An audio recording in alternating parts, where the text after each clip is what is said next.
Hello everyone, আজকের ক্লাসে তোমাদের সকলকে স্বাগত জানাই। আজ আমি বাংলা থেকে সংস্কৃত অনুবাদ কিভাবে করতে হয় তা আমি বলবো। আজকে সংস্কৃত অনুবাদের একটি খুব গুরুত্বপূর্ণ নিয়ম নিয়ে আলোচনা করব। আমার সঙ্গে তোমরা ওই নিয়মটা আরেকবার স্মরণ করে নেবে। তো চলো শুরু করা যাক। ওই নিয়মটি নিয়মটি হচ্ছে, দেখো, যাকে বিশ্বাস করা ও স্নেহ করা এবং যার প্রতি প্রসন্ন হওয়া ও দয়া বোঝায় তাতে সাধারণত সপ্তমী দিয়ে অনুবাদ করতে হয়। যেমন যদি বলি যে মাতা পুত্রকে ভালোবাসেন বা স্নেহ করেন, এই অনুবাদটি কীরকম করতে হবে? তাহলে স্নেহ করা বোঝাচ্ছে, স্নেহ করা বোঝালে যার প্রতি স্নেহ করা হয় তাতেই সপ্তমী দিতে হবে। যার প্রতি বিশ্বাস করা হয়, যাকে বিশ্বাস করা হচ্ছে তাতে সপ্তমী দিতে হবে। বা প্রসন্ন হওয়া, কারোর প্রতি প্রসন্ন হওয়া, যার প্রতি প্রসন্ন হওয়া দয়া বোঝাচ্ছে, এইরকম বোঝালে সপ্তমী দিয়ে অনুবাদ করতে হয়। তো আজকের ক্লাসটি তোমাদের জন্য খুব গুরুত্বপূর্ণ হতে চলেছে।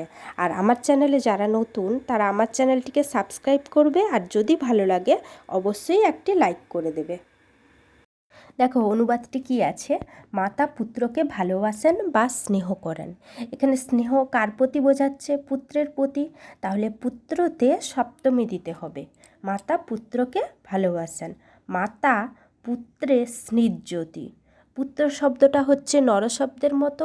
নর শব্দের সপ্তমীর একবচনে আছে নরে, আর পুত্র শব্দের সপ্তমীর একবচনে হবে পুত্রে। তাহলে মাতা পুত্রে স্নিগ্ধতি। এরপরে শিক্ষক বুদ্ধিমান ছাত্রের প্রতি প্রসন্ন হন। এখানে প্রসন্ন হন হচ্ছে প্রসিদতি। শিক্ষক প্রসিদতি। কার প্রতি প্রসন্ন হন? না বুদ্ধিমান ছাত্রের প্রতি। ছাত্র শব্দের সপ্তমীর একবচনে হচ্ছে ছাত্রে। ছাত্র শব্দটাও নরশব্দের মতো, অকারান্ত পুংলিঙ্গ শব্দ। তো ছাত্র শব্দের সপ্তমীর একবচনে হচ্ছে ছাত্রে। এরপর ছাত্রের বিশেষণ আছে এখানে বুদ্ধিমান।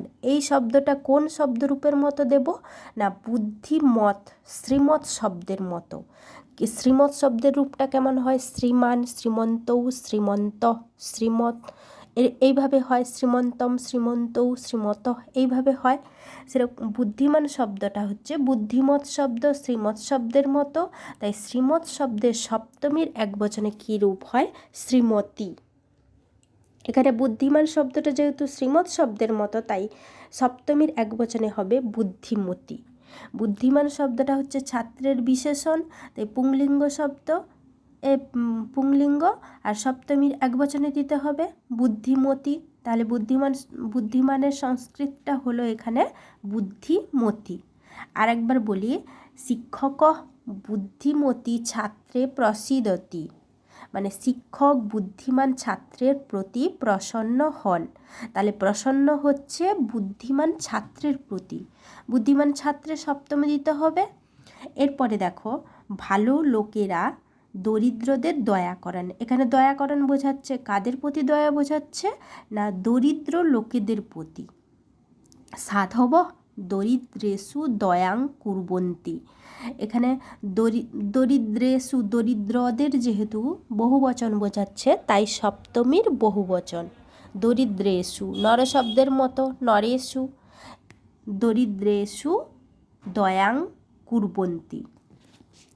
আমার এই ভিডিওটি যদি তোমাদের উপকারের লাগে তাহলে আমার চ্যানেলটিকে সাবস্ক্রাইব করবে, আর যদি ভালো লাগে অবশ্যই একটি লাইক করে দেবে। আরেকবার স্মরণ করে দিই, বুদ্ধিমান শব্দটা কোন শব্দের মতো হলো? না শ্রীমৎ শব্দের মতো হলো। শ্রীমৎ শব্দের সপ্তমীর একবচনে আছে শ্রীমতী, এখানে হয়েছে বুদ্ধিমতী।